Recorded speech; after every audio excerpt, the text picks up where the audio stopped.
Javier Grandinetti, presidente del Colegio de Corredores Inmobiliarios. Javier, ¿cómo estás? Bienvenido, gracias por estar aquí. Muchas gracias por las felicitaciones también. Bueno, la gente de Radio E te escucha seguido porque solemos hablar por teléfono, pero bueno, para nosotros es un placer que estés acá visitando los estudios de Radio 10 en Riesgo País. Bueno, en el último tiempo, y esto lo veníamos charlando, Rosario, claramente esto basta con recorrer un rato de la ciudad, ha crecido y me parece que por supuesto que tiene puntos más altos y otros más bajos, pero de manera general en la construcción. ¿Se ha llegado a un límite? ¿Hay que buscar de nuevos atractivos, innovar? Digamos, ¿cuál es la realidad de Rosario? Pensando en lo que viene y no tanto en lo que pasó, que es esto que estábamos marcado, ¿no? El boom inmobiliario en Rosario. Muy buena pregunta para empezar. Sí, mira, creo que lo que ha demostrado Rosario es estar, a partir de los corredores inmobiliarios, los arquitectos y los desarrollistas, es buscar permanentemente nuevos productos. Sí. O sea, esto que vos planteás de que, bueno, hay productos inmobiliarios que se empiezan a agotar y hay que buscar nuevas alternativas porque lo requiere la gente, porque lo requiere el inversor, ha sido buscado permanentemente en los últimos 10 años. Por eso que la matriz de inversión que presenta Rosario, te diría que una de las más variadas de todo el país. Por eso creo que en las situaciones de crisis las hemos pasado con una mayor moderación. La última crisis, la del cepo o la del desdoblamiento cambiario, afectó, por ejemplo, a Capital Federal muy fuertemente y no fue así con Rosario, porque teníamos algunos productos alternativos que nos permitió zanjar esto. Obviamente que esta necesidad de reconocer permanentemente qué necesita, porque la inversión inmobiliaria es básicamente dar respuesta física a requerimientos de la población determinada. Y esos requerimientos van cambiando. Y la respuesta física también, desde aspectos económicos a materiales y tecnologías, a productos. Y te reiteraba, creo que Rosario en eso ha demostrado estar muy ágil en cuanto a la búsqueda. Con cintura, ¿no? Sí. Sí. ¿Cuál es el perfil del inversor? Algunos seguramente comprarán para vivir, para tener su primera vivienda, otro como resguardo de valor. ¿Hay una radiografía de lo que se vive en Rosario en cuanto al mercado inmobiliario? Sí, básicamente los dos, o sea, nosotros antes de la crisis del 2001 teníamos en el sector inmobiliario en general dos alternativas, o como bien de cambio, o sea, quien compraba para hacer negocios con la venta futura, o que incluía la renta, o como bien de uso, o sea, lo compraba para vivir. Después del 2001 apareció una tercera alternativa que era resguardo de valor, que vos lo dijiste recién muy bien. Esa alternativa sigue presente hoy. O sea, los excedentes, la gente todavía sigue notando como el lugar más seguro de inversión. Seguro porque no te lo pueden robar. Seguro porque no tiene tantas acciones directas del gobierno. Y seguro porque en todas las crisis económicas, a mediano plazo siempre recompone, gana valor. Entonces esta vocación de invertir ha puesto a la renta que eso genera en segundo plano. Claro. Esto nos dio una suerte, que es tratar de encontrar, que hemos encontrado paliativo a la crisis habitacional, que es muy profunda. Fíjate que todo lo que se construyó en Rosario, que nosotros decíamos, ¿cuánta vivienda se construye? ¿A quién se la van a vender? Gracias a Dios no salió a la venta, sino que la mayor parte de este mercado se destinó a la locación. Claro. Y nos permitió dar respuesta a aquellos que no podían comprar, porque no hay crédito hipotecario, porque la relación del ingreso con el valor del bien se ha disparado mucho. Entonces este mercado que nuestra cultura gringa nos permitió sostener, creo que ha dado una solución. Y en ese mix de usuario final y resguardador de valor, más que inversor, fue creciendo el mercado inmobiliario Rosario. ¿Hay algún estimativo, un porcentaje de cuánto se construyó, cuánto se vendió y cuánto se destinó al mercado locativo? Y yo te diría que debemos estar en un 75% destinado al mercado locativo. Claro. Esto que vos recién decías, bueno, hay mucha gente dice que no puede tener su vivienda propia, accede al alquiler. Quien alquila seguramente dirá, la verdad que yo, fundamentalmente clase media, quiero llegar a la primera vivienda. ¿Cuál es la realidad del mercado? ¿Conviene alquilar? ¿Conviene vender? Porque uno habla con la clase media y dice, la verdad que es imposible comprar un departamento. Y cuando vos escuchás a los empresarios, algo que también es cierto, estamos en un índice de rentabilidad de los menores de la historia, o al menos la más reciente, ¿no? Me parece que son dos realidades ciertas que se contraponen. Estás muy bien informado o hablamos mucho. Pero es así, exactamente así como vos decís. A ver, el mercado locativo siempre es un mercado de coyuntura. aumenta cuando la diversidad económica así lo requiere. Por ejemplo, vos tenés una bonanza económica y un traslado de gente eventual, ¿no? O sea, bueno, se hacen inversiones en Rosario y tenés gerentes que se trasladan a prestar servicios en Rosario. Entonces, cuando tu residencia va a ser menor a 6 años, y no te conviene comprar, te conviene alquilar. Cuando vos haces el salto a la primera vivienda, y te conviene alquilar. Si vos te separaste, que fue un motor, las separaciones fue un motor de la primera parte post-crisis importante en el sector inmobiliario, y hasta que vos no definas si la separación es definitiva o no, y vos te conviene alquilar, no vas a comprar una casa para después venderla a los 6 años. Entonces es como que el mercado locativo es la mejor solución para quien necesita una solución habitacional de corto o mediano plazo. Claro. Para aquel que tiene una necesidad habitacional a largo plazo, es la compra. El problema, ¿cuál es? Que vos necesitas, por lo general la clase media necesita agentes que financien esa compra. Lo que nosotros no tuvimos en los últimos años es crédito hipotecario adecuado para que vos saltaras de inquilino a propietario. Después de 2 contratos de alquiler, lo lógico, y si vos ya te quedás en Rosario, es que saltes a propietario. Antes, vendiendo el auto, ¿te acordás? Y con una cuota equivalente al alquiler comprabas. Hoy es imposible. Primero, por una cuestión macro. O sea, con estas tasas de incremento de precios, vos no podés dar créditos a largo plazo, que es lo necesario en el crédito hipotecario. Claro. Para dar un agente financiero, lo entrevistamos la semana pasada, y dice, nosotros necesitamos que haya depósitos de 5 años, y la verdad es que los plazos fijos se hacen como mucho a 60, 90 días. No es tan así, no es tan así, o sea, no es directa la relación entre los depósitos porque hay una media, digamos, de que vos podés evaluar siempre.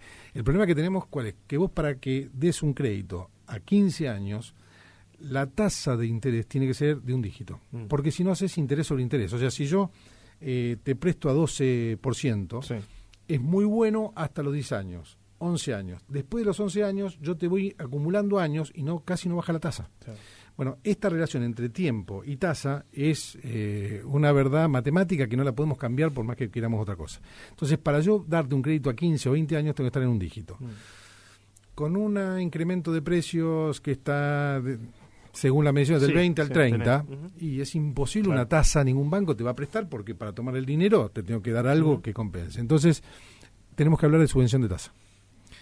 Y si no, tenemos que bajar el incremento de precios permanente. O sea, una de las dos soluciones tenemos que dar. Cuando resolvamos eso, lo otro que tenemos que ver es la relación de tu ingreso, del sueldo promedio, con el costo de los departamentos. También acá se generó una disparada. O sea, no hubo una recomposición salarial real tan marcada. O sea, los precios, si bien el salario se recompuso con respecto, por ejemplo, al alquiler, mucho, con respecto al costo del bien, no, porque el incremento de los costos de producción han superado. Algunos costos tienen que ver con el aumento de los materiales y otros con reglamentaciones.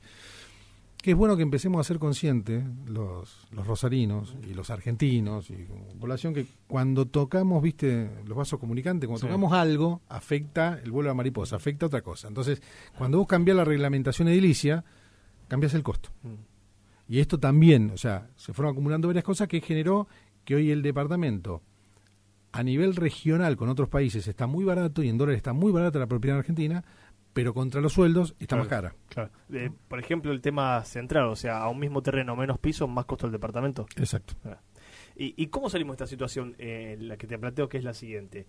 Viene una persona de clase media y dice, la verdad que tengo que destinar la mitad de mi sueldo en pagar el alquiler, una vivienda promedio, de una familia tipo, 4 personas, y alguien que invierte en el mercado dice, la verdad que tengo que por lo menos destinar 800.000 pesos para comprar un departamento, y si después lo quiero volcar al mercado locativo, tengo una renta de 2.500, 3.000 pesos, ¿no? Que otra vez nos encontramos entre las dos puntas, que también son realidades que tienen razón, pero contrapuestas, ¿no? Bueno, bienvenido al negocio inmobiliario. Esto es lo que nos pasa a los corredores todos los días, que según con quién hablamos somos los malos. O sea, para los inquilinos somos los malos, para los propietarios somos los malos. A ver, lo que nosotros tratamos de hacer cuando hablamos con los propietarios es hacerle ver cuál es el objetivo primero. O sea, es como que en toda negociación, que el mercado, por ejemplo, locativo, el mercado de compraventa es una negociación, tenemos que empezar a darnos cuenta cuáles son los objetivos cuando entramos a esa negociación. Entonces, lo que le decimos a los propietarios es, perdón, el primer objetivo de ustedes, ¿no es la seguridad de ese capital? ¿O es la renta? Claro. Porque si no, buscamos otra alternativa. Sí. ¿Es la seguridad? Es la seguridad, bien. Entonces, si vos tenés el dinero seguro, hasta dónde, cuál es la renta mínima que estás dispuesto a percibir por esa seguridad, porque a lo mejor tenés una alternativa que te da más renta, pero es más insegura. Claro. O sea, vendela y lo ponés en plazo fijo, Sí, sí. o lo ponés en acciones, tenés que tener un conocimiento. A la bolsa, riesgo y demás. Sí. Bueno, entonces, en esta ecuación es lo que nos fue permitiendo mantener fluida la oferta. ¿Qué hacemos con el inquilino? Es la puerta más difícil. A ver, hace 5 años, si yo tomaba lo que le ingresaba a un propietario y lo dividía en changuitos del supermercado, obviamente cualquier propietario que tenía en alquiler su propiedad compraba más changuitos que hoy. Pero también encuentro que lo que le costaba pagar al inquilino hace 4 años el alquiler no era tanto como lo que le cuesta hoy le cuesta más.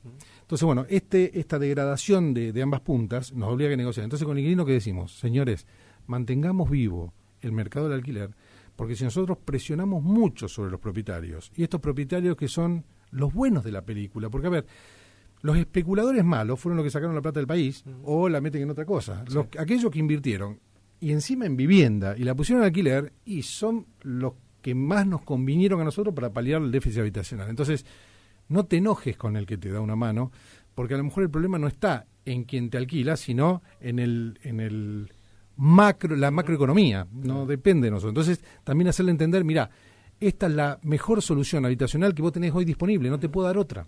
Claro.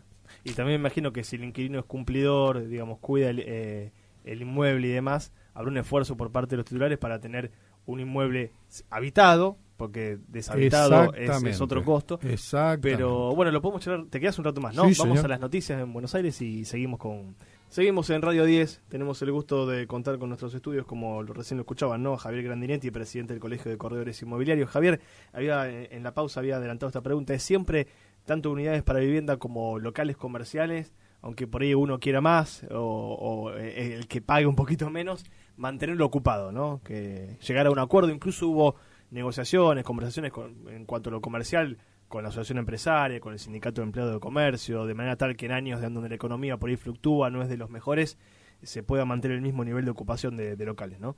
Un buen asesoramiento, un corredor inmobiliario es mantener los locales ocupados, porque el canon locativo que se pierde es un canon locativo que no se repone, digamos, es un capital que se perdió. Sí. También sí hay que entender las características de cada tipo de inmueble. Hay veces que un local comercial no es que no se alquila porque el canon locativo es caro, sino porque la expectativa sobre la posible retorno a la inversión que ofrece ese lugar, ese tipo de locales, no es seductora. A veces pasa con los locales de superficies grandes. Poner en funcionamiento ese local es mucho más que lo que vos tenés que invertir para hacer el canon locativo. O sea, en equipamiento, en mercadería, en personal. Y si vos no tenés una expectativa clara de que vas a recuperar la inversión en términos de 2, 3 o 4 años... La espalda, además, para sostenerlo, ¿no? Exacto. Y aparte los tiempos para la toma de decisiones son más largos. Entonces vos ves un local desocupado de grande superficie, ¿no? 4 o 5 meses, y a lo mejor se está en plena negociación. Lo que pasa es que la decisión lleva ese tiempo. Claro. Incluso hubo hasta reuniones de la asociación empresaria intentando asesorar, no para las grandes superficies comerciales, sino para emprendedores de negocios más chiquitos, que por lo general se da también en los barrios, que abren y al poco tiempo cierran, de qué local van a abrir, con qué características, cuál es el retorno de esa inversión, porque uno abre el local y después hay que pagar sueldos, alquileres, servicios, no es una cuestión fácil. Exactamente, o sea, la idea es, muchas veces nos ha pasado a nosotros de tener un interesado por un local, y en la charla previa cuando está haciendo la reserva darnos cuenta que no le conviene, y nosotros, pues, si un corredor inmobiliario te dice que no alquiles, sí, ya me ha pasado más de una vez, es decirte, mira, no alquiles porque lo que estábamos viendo es que vos no tenías espalda para soportar a lo mejor una merma de facturación de los 6 primeros meses hasta que posicionaste ese emprendimiento. Creo que sí, que es importante que la asociación empresaria, los corredores inmobiliarios, digamos, todo lo que tengan de alguna manera injerencia o control sobre la actividad comercial de Rosario, asesoremos bien, porque hay tipos de productos y zonas que tienen una altísima rentabilidad, un altísimo movimiento, y tipo de producto y zona a lo mejor que no se encuentran. Es bueno, sí, el asesoramiento general, porque por ahí un mal resultado no tiene que ver con que el nivel de actividad de la ciudad no es bueno, sí. Es bueno. Recién marcabas esto, ¿no? Que, bueno, parece lógico que alguien te recomiende no alquilar en base a la idea de negocio que tenés. Con el boom de la construcción, el boom inmobiliario, aparecieron jugadores nuevos. ¿Crees que después de un proceso y un trabajo que realizaron ustedes se está limpiando un poco el sector de aquellos que no tenían experiencia y que incluso estaban al borde de la ilegalidad trabajando en Rosario? Yo creo que el primer tema fue con los desarrollistas, sí, eso lo licuó, como vos bien decías al principio, ¿te acordás que estamos en las tasas de retorno de inversión normales? Si bien las más bajas, las normales. Entonces esa tasa excesiva que teníamos en los primeros años post-crisis, que permitió entrar a cualquier improvisado a la inversión inmobiliaria, los nuevos números hacen que solamente jueguen o puedan seguir jugando los que tienen un conocimiento específico, con lo que es bueno, porque da más seguridad al comprador. Claro.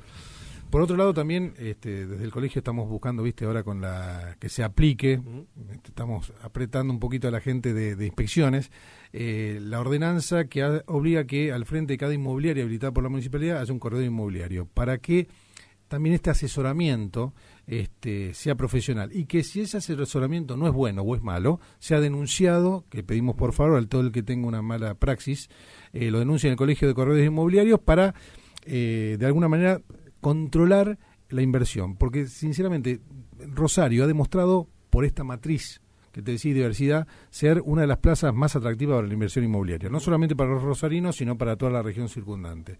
Y creo que el compromiso que tenemos que tomar todos los actores es sostener estas ventajas comparativas que tiene Rosario hoy como receptáculo de inversiones con respecto a otras regiones. Y para eso tenemos que ser muy profesionales y muy serios a la hora de asesorar. ¿En qué pasa con los servicios? Porque no me he encontrado con desarrolladores que tienen, serias dificultades y que incluso ven que a futuro puede ser uno de los puntos, los temas que le ponga un techo al crecimiento del desarrollo inmobiliario de Rosario. Yo creo que lo que está, de alguna manera, poniéndole un primer freno de mano a la inversión es justamente el tema de servicios. Yo te comentaba fuera del micrófono que estamos tratando desde el colegio, junto con autoridades provinciales, armar la mesa de servicios, o sea que estén todos los actores, desde el desarrollo, los corredores inmobiliarios, arquitectos, Cámara Argentina de Construcción, AEB, y los prestadores de servicio, y la gente de planeamiento, para de alguna manera acordar cuáles son las áreas y las alternativas de inversión, porque es como que encontramos al final de una inversión un resultado no satisfactorio para la gente, que está el edificio terminado y no hay conexión de gas. Hasta ha habido accidente, o está el edificio terminado y no tenemos los medidores definitivos de la EPE, cuando previamente se tenía la viabilidad. Entonces creo que de alguna manera hay que ponerle una mayor certeza para que la información que nosotros demos a quienes consumen y a los inversores inmobiliarios sea precisa, ¿no? Va en contra de lo que la municipalidad está intentando, y es la construcción sustentable. Digo, hay más desarrollos que tienden a ser electrodependientes, por esto que vos marcabas recién del gas.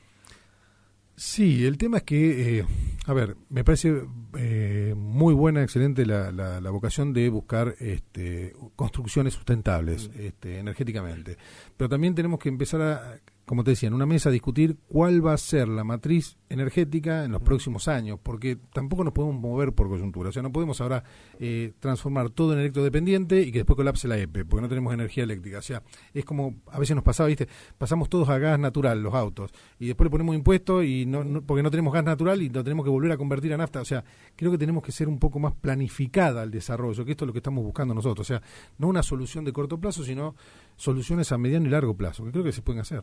Javier, para terminar, se habla mucho sobre lo que ha sido el crecimiento de la inseguridad en Rosario, del narcotráfico, de blanqueo de capitales, y se apunta a dos puntos centrales, ¿no? Compra de autos de alta gama y construcción. ¿Está esta posibilidad abierta en Rosario, que haya blanqueo de divisas levantando edificios en muchos casos de alta gama? Mira, la posibilidad de, el dinero que proviene del delito en todas partes del mundo busca canales de inversión. Con lo cual siempre encontrás la posibilidad de que se invierta. Lo que sí creo que la explicación del desarrollo de Rosario en los últimos años tiene mucho más que ver con los excedentes de la soja y con los excedentes de actividad económica, que son claramente demostrables, que con otros lugares de ingreso. O sea, a Rosario le vino muy bien el puente Rosario Victoria, por ejemplo, porque nosotros dependíamos del crecimiento del Interland hacia el oeste. Incorporamos el todo lo que es Entre Ríos.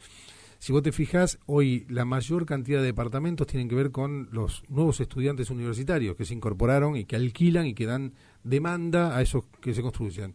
En este momento, todos los corredores inmobiliarios matriculados somos sujetos obligados de la UIF hace 4 años. Con lo cual, en cada operación que termine un corredor inmobiliario, tiene que informar a la UIF. Si no, si hay sospecha, ¿no? Si no, la pena es de prisión. no es una pena solamente de multa.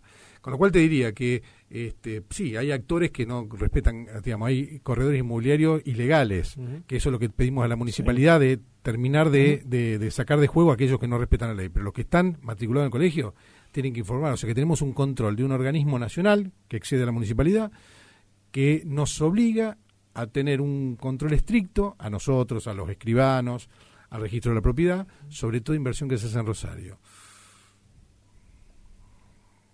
Creo que el control es más que eficiente. Sí. Además, también hay que decirlo, no siempre cuando uno lava el plato lo hace el narcotráfico. Hay otras actividades ilícitas que también no están ligadas con el tema. Exactamente, que es la parte, como se decía, la parte impositiva, ¿no? En su momento la UIF se había creado para el dinero que provenía del narcotráfico y del terrorismo, y después se le agregó la trata de blancas, y eso estaba como muy focalizado. Después se le agregó como actividad o como delito precedente el lavado de activos, digamos, de temas impositivos. Esto es lo que más extendido estaba. Pero el tema del narcotráfico, por eso nosotros tenemos que velar por el origen de los fondos que se vuelcan. Vos decís, en determinado momento ponía un número, ¿no? La Banda de los Monos tenía 50 inmuebles. 50. En el nivel de operaciones que se dan en Rosario, te diría que no llega a mover el dígito, claro, ¿no? O sea, no es relevante para nada. Javier, bueno, te agradecemos la visita, las puertas de la radio siempre abiertas, aparte del Día del Arquitecto, que se tomó la molestia de estar aquí, celebrando el día con nosotros, así que ha sido un gusto que estés aquí. Gracias por traer estos temas que me parece que captan la atención de empresarios, de inquilinos, se hacen en la vida de la ciudad, el desarrollo de Rosario, la construcción genera muchos puestos de trabajo también, así que está bueno que lo charlemos. Gracias por venir. Yo te agradezco muchísimo la invitación, aprovecho a felicitar a todos los arquitectos colegas en su día, y te agradezco sobre todo el tenor de las preguntas, porque me has permitido expresarme en otro ámbito del que hablamos normalmente. Muchas gracias. Ha sido un gusto que estés aquí.